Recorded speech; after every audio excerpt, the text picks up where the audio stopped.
Okay, fantastic. Hi, everyone.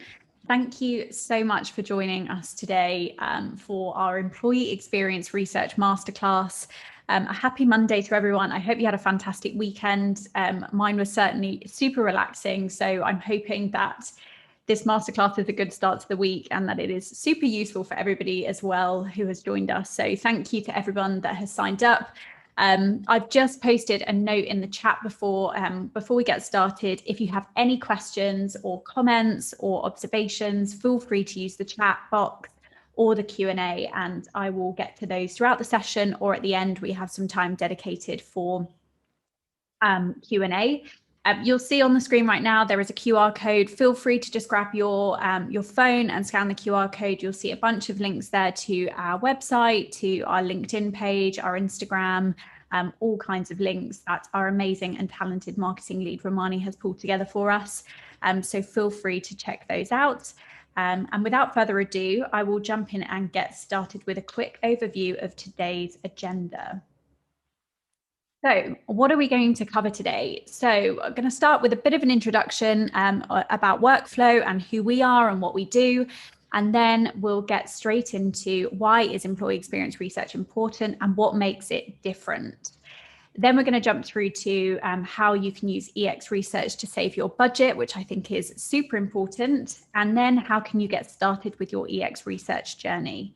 And then I'm going to touch very briefly on a few tools that you can use, and then how to present your EX research to drive action, and a few real examples. So we have worked with a variety of clients, big and small, on EX research projects, some being only a week, others being 3 months long.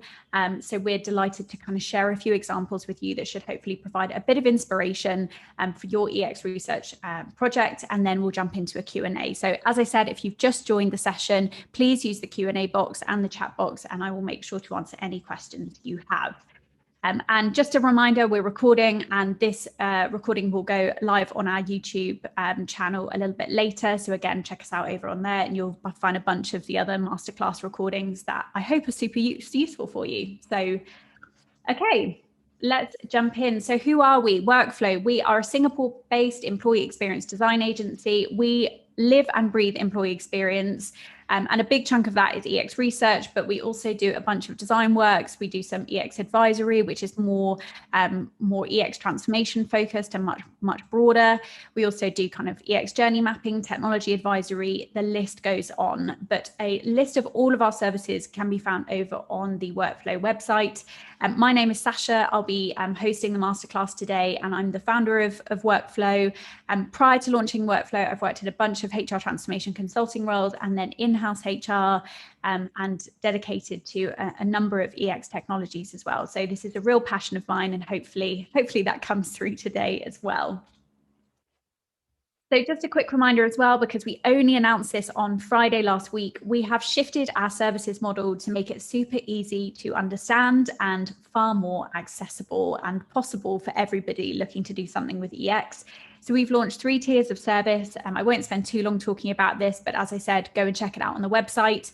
We've launched tier 1, which is on-demand services that you can quite literally purchase with your corporate credit card online. Tier 2, which are our short-term engagements, so everything up to 3 months. So the slightly longer EX research engagements would fall in here. And then tier 3 are our experience partnerships. So these are our long-term relationships with our clients, working on some super exciting stuff around technology or, end-to-end transformation. So I'll wrap up there, but feel free to go and check it out and let us know if you've got any questions. I also just wanted to plug our newly launched Experience podcast. So myself and my good friend Laura Cole, who heads up employee experience and digital HR service, at Standard Chartered Bank, and I have launched a podcast called The Experience Lounge. We're 5 episodes in. Go and check it out. If you're interested in podcasts and the topic of EX design, feel free to head over there. You can just search The Experience Lounge on Spotify, Google Podcasts, Apple Podcasts, wherever you find your podcasts, and check it out. So we're super excited. We've had some amazing speakers. This week we're launching our EX research episode, and then next week we'll be doing an episode with JP Morgan on their Autism at Work program and how that shapes their employee experience strategy. So really excited to be releasing that episode as well. So just as a reminder, we're going to jump into the content now. What is EX design? So employee experience design is really about putting employees at the heart of your enterprise experience. It's about making decisions consciously with your employees at the heart of that decision-making process. And for us, it's a blend of two concepts. So the employee experience, and as we define it, is the sum of the experiences your employees encounter as part of your organization, right from the onboarding journey, right through to offboarding, and how and why and where they work, and human-centered design thinking, which is a huge part of our workflow methodology and how we approach research and design and delivery. So if you're not familiar with human-centered design thinking, it is a creative approach to problem solving that starts with people and ends with innovative solutions that are tailor-made to suit their needs. So as I said before, putting the employee at the heart of your design decisions. Whatever you curate or construct as HR leaders or broader organizational functions, it's about putting the employee first. So why do we need to do research? So a bit of context setting here.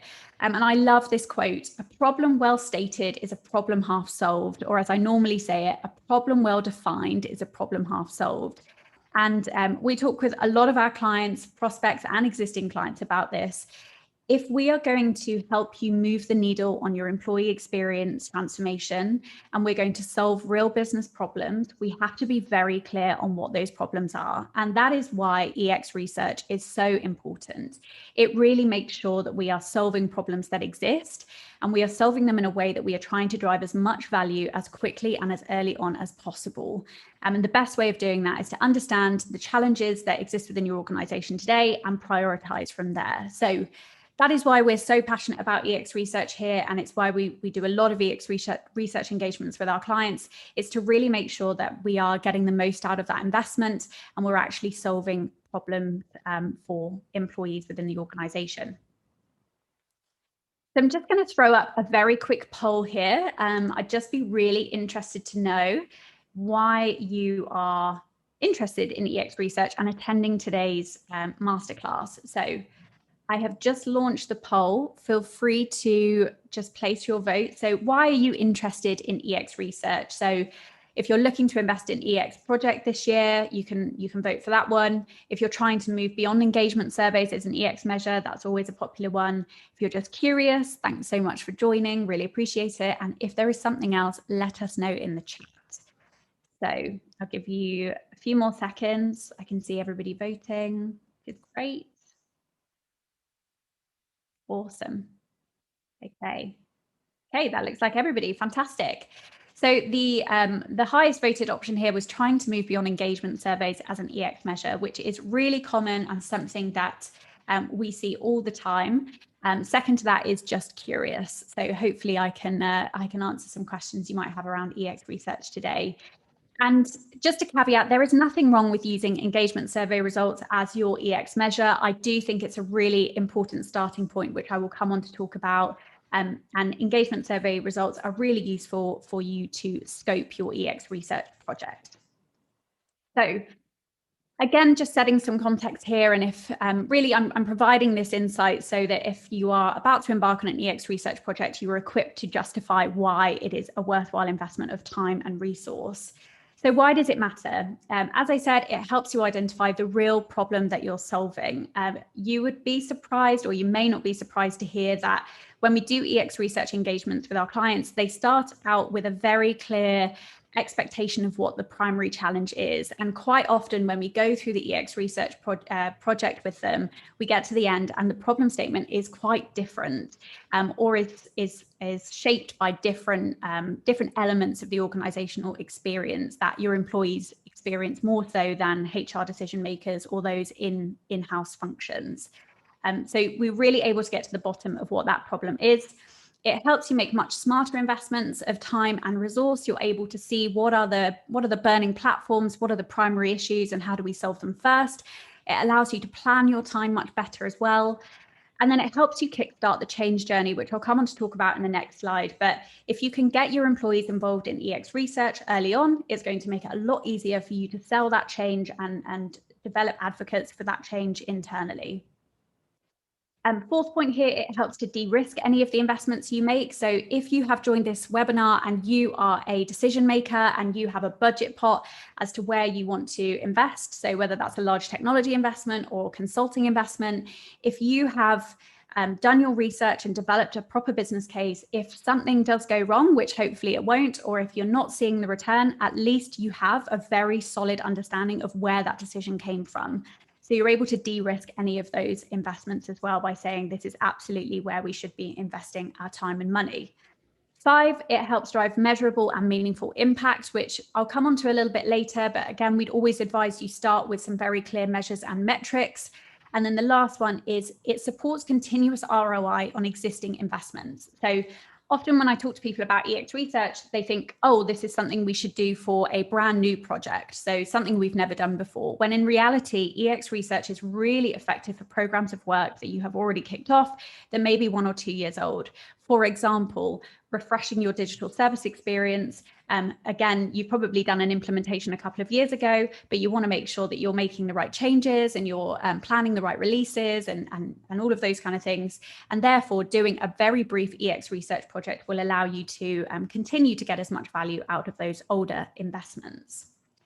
So hopefully that's helpful and a bit of framing as to why EX research is really important. And just to touch a little bit more on that change element, so many of you would be familiar with Kotter's change model, so the 8-stage change model, which you're seeing here. And I'll make sure to link all of these resources in the YouTube recording and in the post-event follow-up email. But really, if you are getting employees involved in the EX research process and you're asking them for their feedback and their insights, and you are making it clear that any design decisions, any investments are going to be based off what they want and what they need, it's going to make that change journey so much easier. And just to kind of call out a couple of elements of this change journey that might be made much easier, creating a sense of urgency will be a lot easier for you because people have already been engaged in the topic during that research phase. Building a coalition will be much easier because you'll have your advocates. Forming a strategic vision will be much easier because your employees are an integral part of that strategic vision. Enlisting your change agents, enabling action will be a lot easier because people are already familiar with the changes that are coming. And then generating short-term wins will be much, much easier. And as I say, when you do the EX research engagement or when you kick off your EX research engagement, you're looking for those big ticket items. So what are the things that are really going to move the needle on employee experience long term? But you also are identifying what are the quick wins that we can do within the next 12 weeks, 6 months that are going to really help our employees see a difference. And that, I think, really speaks to that generating short-term wins and not just waiting for the big, huge implementation to come 6 months down the line, because by then people have lost interest and the problem has probably changed. So yeah, super important part of the change cycle. Now, what makes employee experience research different from an engagement survey? So just a couple of points here. It is far more personal than surveying, which you will see when I walk through the 4 phases of EX research. It is a lot more personal. You are really going out and listening. You're asking different questions. You are often getting in front of your employees and building a relationship with them where they trust you to provide more open feedback and insights. So it is definitely so much more than just surveying. And with that comes a lot more qualitative research insights, as opposed to just the hard metrics that a lot of surveys produce. And that's not to say that engagement surveys aren't useful. That data is incredibly useful. And of course, you can incorporate open text questions within that to gather more insights, but it's just slightly different. And we would definitely suggest blending both sets of data. Second point here, it's a continuous research process. So a lot of the time, although not all the time, engagement surveys are done on kind of an annual or biannual basis. And really what we're pointing towards here is that this EX research engagement should be a lot longer term. It should be an investment. It should be something that continues and you go from one scope project to the next. You're constantly listening to your employees. And that might seem a little bit too ambitious, or if you're a small organization, it might seem a bit far-fetched at the moment. But really what we're trying to drive towards is this constant listening.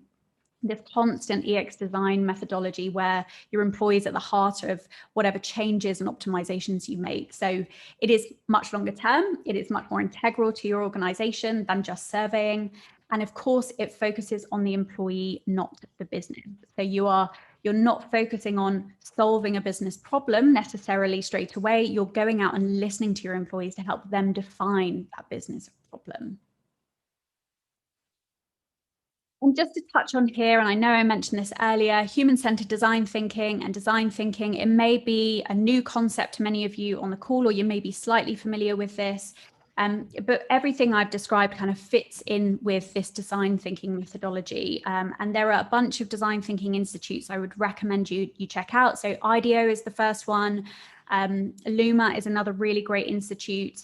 Stanford have their own design thinking methodology. Feel free to Google them and check them out if you're unfamiliar with design thinking. But really, this research segment falls into the first two steps, which are understanding the problem, so gathering the insights, and then defining and framing those challenges. And you'll see that's a significant percentage of the design thinking process. So for us as EX design practitioners, it's really, really important that we invest in this research period. And then how can your EX research save your budget? So just a few points here, and I've kind of touched on these already. You will avoid investing in solutions that have little to no impact. I talk with people all the time about the need to invest in big core HCMs or to upgrade their HCM from what they have at the moment, and that is going to solve all of their problems. That is a very expensive investment. And if you are not 100% sure that is going to drive the most impact for your employees, I'm not sure if that's the right investment for you to make. So this really does help you avoid investing in solutions that won't move the needle. You'll likely drive ROI much faster by prioritizing your investments much better, because you'll know which initiatives are going to drive the most impact, as I said, within the first 3 months, within the first 6 months. You can also reduce stagnant investments that are no longer fit for purpose. So if you do this research and you realize actually that really expensive platform that we use, or that performance management tool that we've been using for the last 3 years really isn't hitting the mark, you'll be able to identify that from your EX research, remove that investment and put that money elsewhere. And then you'll also be able to identify ways that you can start small that aren't just cosmetic. So a lot of the time when we think about quick wins, we're often talking about quite surface level, relatively low impact changes that, again, we kind of group into those cosmetic changes to systems or programs or engagement initiatives. And really, you're able to really identify smaller engagement opportunities, but ones that will actually drive impact. And then the last point here is this research is going to make your EX business case far more solid. So you're going to go into that meeting asking for investment or asking for an increase in budget with the facts. You know exactly, based on your research, that this is the problem that we have within the organization. We're not making assumptions. We are not hard by bias. This is absolutely what our employees need, and we have the data to support that. You'll see I've used brickwork here because it's not a very delicate way of me describing this, but I like to think about a lot of the initiatives and projects that I see organizations investing in around employee experience is because it's trendy. It's because somebody has spoken about it on a podcast or on LinkedIn, and it's the right thing for us to do. And yes, in theory, we should absolutely take that as inspiration. But if we don't know that that is a very specific challenge for our organization, we are taking money, throwing it against the wall and hoping something will stick for us. So absolutely, we want to avoid those. Those kind of investments, and EX research is the best way of us doing that. So let's get started with EX research. So a quick 101, a quick overview of what I'm going to talk to you about. This is what we would describe as a good structure for you to follow. So the first is planning. So absolutely, stage one is crafting a research proposal that is both realistic and outcomes driven. So this is your planning phase, knowing what you're going to research, how long it's going to take you, and what you're looking to achieve. The second is designing your research. So following a very clear methodology that works for your organization to ensure you are getting the insights you need to answer the questions that you have. Step three is listening. So actually getting out there and conducting the research. The most exciting element, to be honest with you, that's when you're actively listening. you're conducting your interviews and your focus groups, you're gathering data. And then step 4, which is arguably the most important, is the analysis. So pausing, reflecting on the data that you've gathered and framing the now what. So I'll talk about this in a bit more detail next, but it's not just about gathering data, it's knowing what to do with it. Nobody cares about just seeing the data that you've gathered. That's very nice and would have taken a lot of time for you to do.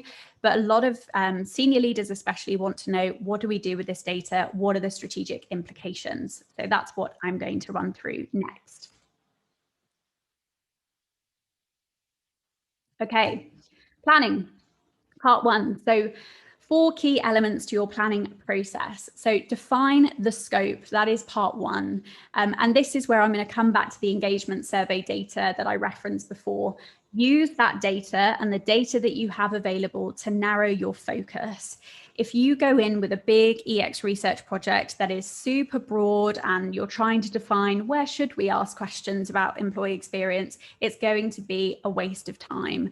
So try to define your scope using the data that you have available to you. For example, one of the clients that we worked with back end of last year used their survey results to see that actually there was a drop in percentage scores for performance and career development for certain demographics within the organization.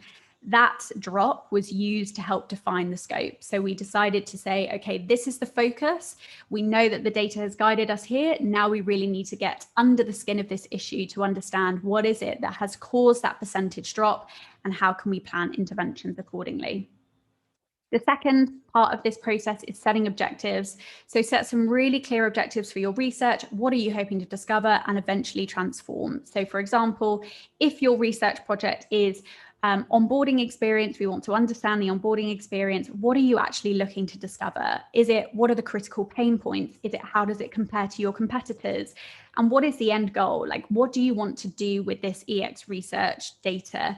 What do you want to eventually try to drive? So set that out very clearly before you get started, and that will guide a lot of your questions and your research methodology. The next is creating the proposal. Very simply, won't spend loads of time on this point, put it in writing. A PowerPoint presentation is fine, or however it is that you normally pull together a proposal and a high level plan, put it in writing. It gets people excited.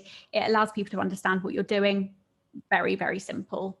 And then the last bit is to define your methodology. So at Workflow, we of course have our own methodology that we like to follow depending on the size and the scale of the engagement. And the research challenge, but make sure you have defined your methodology. And it doesn't have to be complex. You know, we're not doing academic research here, so don't panic too much about it, but just think about, what is your process? What works for your organization? How are you going to gather that data? How are you going to organize it and analyze it to make sure that it is quality data? And be very clear on your data set as well, which leads me on to my quick tip, which is be realistic with the amount of time that you have to spend on this research project. If you are suggesting that you're going to speak with 200 people about this, you probably will run out of time. So make sure you are clear on data set and scope as well. Phase 2 is designing. So this is where you design your EX research process. So are you going to gather qualitative data or quantitative? And they both complement each other. And I would definitely say a holistic EX research engagement combines the data that you have, the hard data, and the feedback and insights that you gather. And you can gather this feedback through interviews, through focus groups, through observation, whatever it might be that works, again, for your organization. Most commonly, we use a variety of interviews and focus group insights to kind of tick off that qualitative box. And then we go and return to the kind of hard people analytics data, service data for that quantitative element. And we marry the two together, which I'll come on to talk about. A quick tip as well, just think about your organization when you're designing what that research engagement looks like. So if you're conducting interviews and you have people spread across the region, you need to be cognizant of the language barriers and also cultural barriers as well. Not everyone will open up to you in the same way as certain parts of the of your organization if they're based elsewhere in the world. So just be really cognizant of that. Think about the cultural and language complexities that you might face.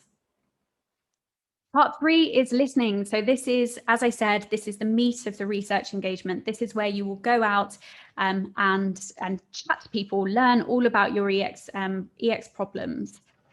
And a few tips here. So tools. Select the tools that will help you achieve your research objectives, whether that's remote or in person. So, whether you're using Zoom or Teams, or you're using virtual whiteboards, which we'll come on to cover with the tool segment. Just pick the tools that work for you and are the most logical and trusted for your organization. The second is to analyze the data on the go. So don't wait for your research period to end before you start reviewing, coding, or analyzing the data that you've gathered. It will overwhelm you. If you wait until the end of that 2-week research segment where you've done all of your interviews and focus groups to then get through it, it's going to be a much tougher exercise. So I would definitely suggest analyzing the feedback once you've finished your interviews and focus groups, and just keep doing that as you go along. It will make the research process far more enjoyable. Make sure you've got some research controls, and a lot of this will come out of your methodology. So if you've clearly set out, here are the 4 phases of the research process, and here's how we're going to ensure data integrity and quality, this should be a lot easier. But just make sure that you're following the same format, you're not influencing the data in any way, but don't be afraid to pivot if required. So if you do 1 or 2 interviews and you still feel like you're not getting the research data that you need, feel free to tweak your questions a little bit as you go along, but try to balance that with data quality as well.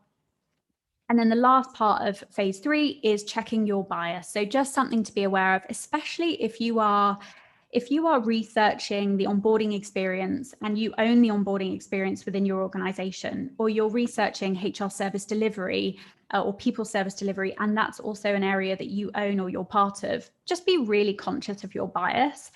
You're going to design your questions in a way that may incorporate your own opinions or views on what needs to change. You may ask your questions in a certain way that will shape the response. So just always be really mindful of who you have leading that this phase of the engagement, and make sure they are as impartial as possible.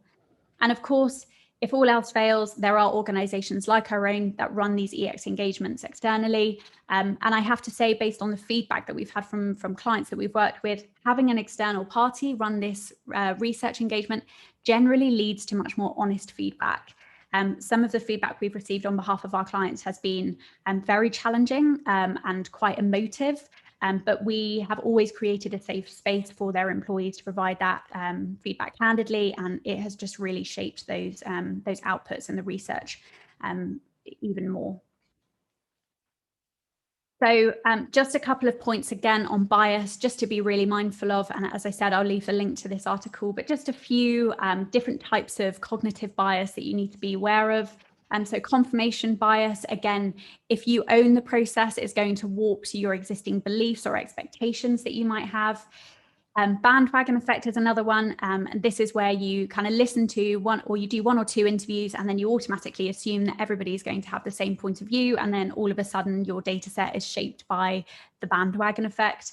And then the last one is availability cascade. So just because you hear something frequently does not make it true. So you just have to take a step back from the data, which is part of the next phase, and just make sure that you're looking at it as objectively as possible. So part 4, final element of the research process for us is now what? So you've got all this data, you have coded it as you've gone along, you've got it nice and neatly organized, you know exactly what's been said.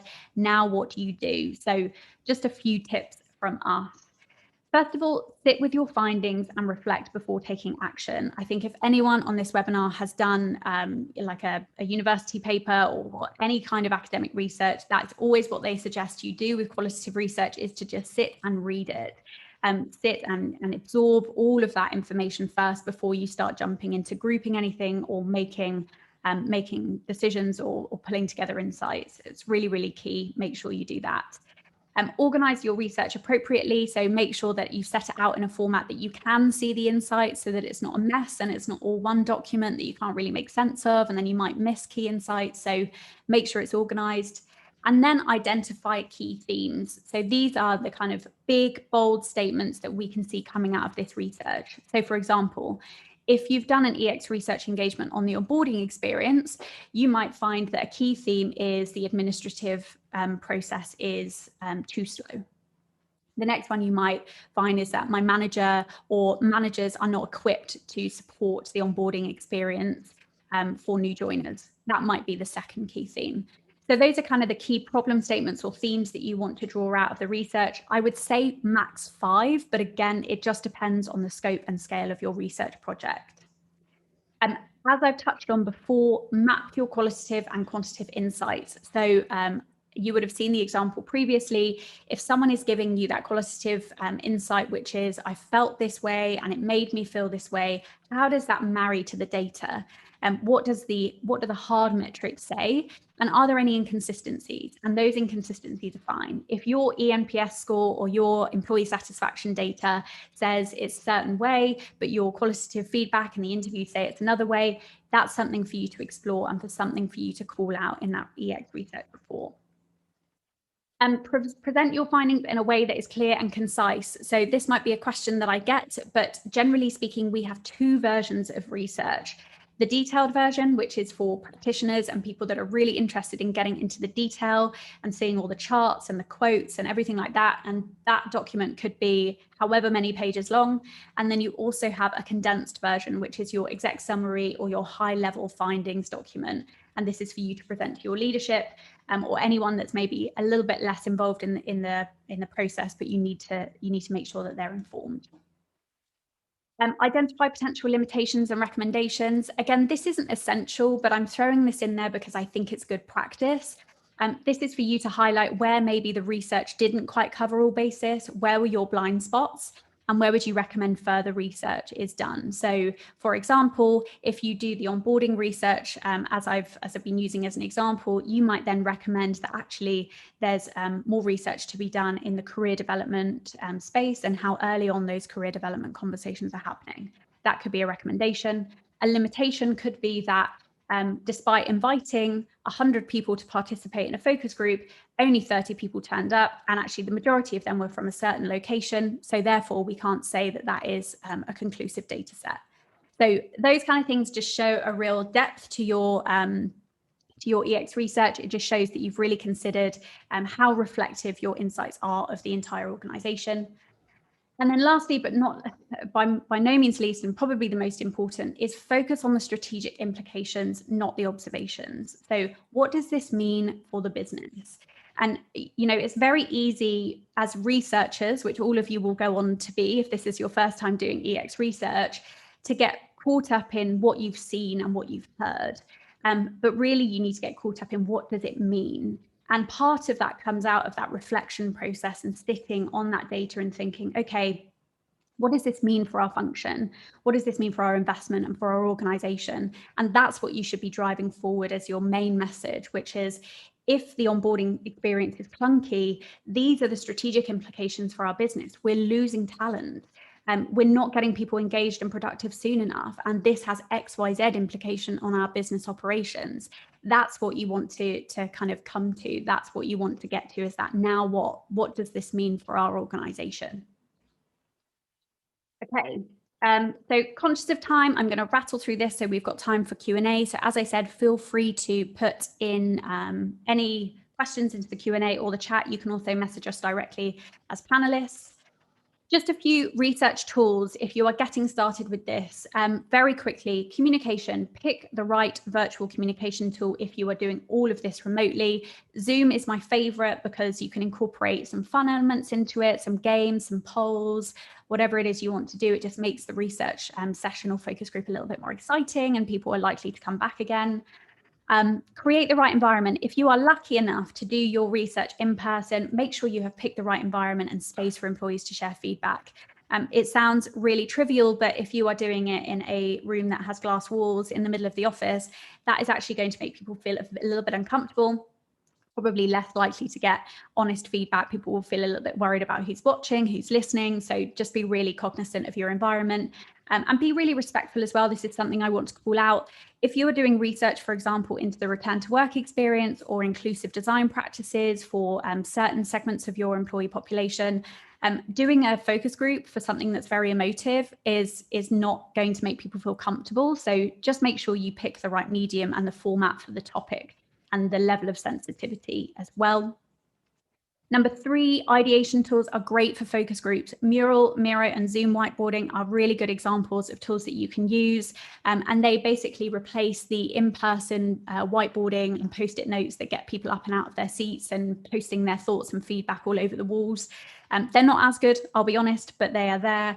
I would definitely encourage you to use those tools. And I would also encourage you to do some warm-ups. So don't just dive into the research questions. Make sure you've given people the context before you do an interview. If you're doing a focus group, do a little warm-up activity. It just gets people into the mood for wanting to share insights and feedback. So hopefully those are useful. And then just a few presentation tips for you. So you've done the research, you've done the analysis, you are ready to present this to your leadership team. You're ready to say, hey guys, this is what we need to change moving forward. These are the investments we need to make. Here are a couple of things to note. As I've already said, have 2 versions of the report. Really, really important. You will have people that don't care about the detail, unfortunately. Even though you've poured your heart and soul into this research project, not everyone is going to look at all of the data. So make sure you have an exec summary. And always sanitize the findings. You want to protect your employees at all times. If someone has put in anything into the feedback that has been used as a quote, and it is someone could identify that person, please do not include that. Always respect your employees' privacy. Be clear on the actions. As I've already said, this is, if you've got an 8-slide presentation that summarizes your research, make sure those last few slides are a call to action. Okay, we've done this. Here's what we need to do next. Here's the investment we need. Here's the change that we need to make, and be very clear on stakeholder requirements. And the last element here is provide an update. So if you have interviewed and done focus groups with, as we have done, 300 employees, make sure you provide them with an update. They have given you 60 minutes, maybe even more of their time to help shape your EX research and create this beautiful initiative plan that you now have. Just provide them with an update. And if your organization is comfortable in doing so, be honest about the findings. If they're tough, I think being honest about them is really key, because if you're not transparent about it and you don't provide communications, people will think it was a waste of time, and it'll be really hard for them to get their attention for the next EX research project. So be really, really clear on that. A few extra research tips here just to wrap up for today's session. As I said, be clear on scope, be realistic with the time that you have. Start small as well. If this is your first EX research engagement, choose a process or one element of the employee experience that you want to focus on, and show that this EX research process works for your organization. Outsource the research if you can. Of course, as I said, this is what we do day in and out. It does make sure that it's more objective, and actually the data and the findings and the outputs are a little bit more challenging for your organization. And make sure you've got the right stakeholders involved as well. So have the right people in the room for your research playback who can actually make decisions. And be brave. Some of the findings, as we have seen in our experience, are tough, and some of them are direct. We've had people call out individuals. We've had people call out certain elements of the HR function who are championing the research project. So just be brave about it. Just be prepared as well. There might be some tough feedback to accept. And always try to present your findings as visuals. This is really clear. Just make sure that you're not overwhelming people with too much text. If you can put things in graphs, do. If you can use kind of word charts and what was the most common or frequently used term to describe X process, do that. It just makes it far more engaging for people. So we have got 5 minutes left, and I can see a few questions coming in, which is fantastic. Just a few examples of where we've done this before. We've done a HR service analysis. So how are the employees experiencing working with HR? We've done an onboarding analysis most recently. And then our biggest and probably longest engagement, which took us just over 3 months, was on diversity and performance. And we did a combination of qualitative and quantitative research for each of these clients. Each of them are different. And really, this is just our methodology. Of course, we have, but we tend to shape that methodology based on the organization size and how much time we have, and so on. So, really, really insightful. Okay, I'll make sure to point you to some extra resources as well in the post-event email. And as I have mentioned before, we do this EX research engagement in and out. We have also launched as part of our Tier 1 service a week-long EX research engagement, which you can find out more about over on our website, as I said. And of course, if it's a longer and more complex engagement, absolutely talk to us. We'd love to talk to you about it and maybe provide some advice as to whether we think you're focusing in the right area. And without further ado, let's jump into the questions. Okay, so 90% of organizations aren't comfortable with surveys, and moving them to research study becomes a big task. How can you influence such organizations to consider such a study, and what is the suggested frequency of conducting these studies? So as I said before, I think start small. If your organization, if this is your particular, if this is a use case that's quite personal to you and your business, start small and pick an isolated use case that isn't going to disrupt too much of the business to prove its value. And so that could be onboarding, but for a very small segment. So onboarding for interns or onboarding for managers, for example, start small so that you can prove that concept. A lot of organizations aren't comfortable with surveys, and the reason why I find they're not comfortable with surveys is because they're very impersonal. And a lot of the time people think, I'm going to fill out this survey and it's not going to go anywhere. And that's why crafting communications around your EX research is really key. Making it super personal and getting people excited about it, people will then tend to be more comfortable opening up. So that's what I would say. Start small, make sure your comms are accurate, and make sure that there's a follow-up. Otherwise, you're right, people will just become fed up, as they have done with surveys, with giving feedback if they don't think it's going anywhere. So next question here, based on your experience, what have you found are the biggest bottlenecks or challenges when doing EX research, design and analysis? Okay, two that I would call out, and some of them are kind of personal reflections on our experience doing this. The first is scope. You will find, especially if you've got lots of people involved in this, defining the scope and agreeing what it is you want to focus on will take a long time. So I would say make sure you're trying to reduce the amount of stakeholders involved and make sure you've got one person in the room that can make a concrete decision. Okay, this is the scope. We're going to plan for that. The second big bottleneck is actually getting the data. So for example, if you schedule a 2-week research window, but actually a lot of people aren't available, sometimes you have to extend that to 3 weeks. So if you don't have the luxury of extending your research window to 3 weeks or from 1 week to 2 weeks, you just have to be really clear that we will make do with the data that we have, and then include that in your limitations. So those are the kind of two bottlenecks I would say I've experienced. So hopefully that's useful. Let me just have a look. We've got 1 more minute. Is there an optimal timeline for EX research or number of participants, employees to interview? So a lot of this is based on the size of your organization, to be honest with you. If you have an organization that is 80,000 people, you might want to do a slightly longer research engagement of, let's say, 3 months. And that will allow you to gather the right data set. And again, you're not researching for 3 months. That's end-to-end project of conception, planning, and then doing your research window and doing the analysis. That could take 3 months. So again, it just depends on your employee size. But I would say if it's something like the onboarding experience and you're doing a review of that, you could probably do that in a week. It might take some planning before that, but you could complete your research and analysis within roughly a week.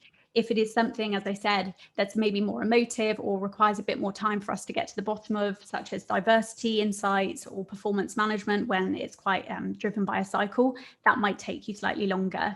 But I would say for the 3-month engagement, we spoke to 300 employees, and that took 3 months. And for some engagements we've done in a week for an onboarding experience, and that was a large organization, but we narrowed the scope to just doing onboarding for managers. So it really just depends, whatever works for you. I think try it out first with a small engagement that's relatively quick to turn around, and then you'll be ready to start your slightly longer engagements from there. Okay, I can't see any other questions at the moment. Just a couple of comments in the chat, which is great. Fantastic. Okay. Hopefully those answers were useful, and I really hope today's session has been useful for you. I know EX research can seem a bit daunting, and getting started might seem a bit daunting, but honestly, it is such an enjoyable process. I love doing these research engagements with clients. And I really wish you all the best as you start your journey, or feel free to reach out to us as well. As I said, we'd be happy to provide you with some advice on your scope, and talk to us a little bit about how we might be able to support you as well. So thank you everyone so much for joining. We'll post this on YouTube and send around the links discussed in a follow-up email. And yeah, I wish you all the best. Have a fantastic week, everyone. Thanks so much for attending, and speak to you soon.